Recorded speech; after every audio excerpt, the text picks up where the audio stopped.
আসসালামু আলাইকুম।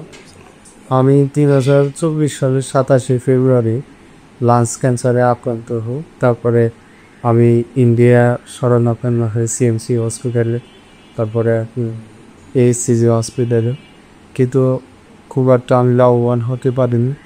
পরে বাংলাদেশে মাসুক রানান হইয়া নামক এক ডাক্তার আমি তার সন্ধান পাওয়ার পরে উনি যে মেডিসিন দেয় সেই মেডিসিনে আমি মোটামুটি অনেকটাই 80 বা 90% সুস্থ, এবং সেই মেডিসিন নিয়ে আমি ইন্ডিয়া আবার গিয়ে দেখাই যে মেডিসিনটা ঠিক কিনা।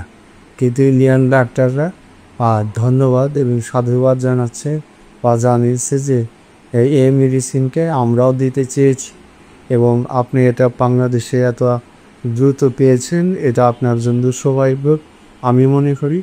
এবং আমরা ব্রিডার মেথড বা পদ্ধতি মনে করি। আর আমি মাসুদ স্যারের জন্য দোয়া চাই, কিন্তু আমি আদার্স যে পেশেন্ট আছে তাদেরকে যে আপনারা মাসুদ স্যারের কাছে এসে ট্রিটমেন্ট চিকিৎসা করে, আল্লাহ ভরসা অনেক পেশেন্ট সুস্থ হয়েছে।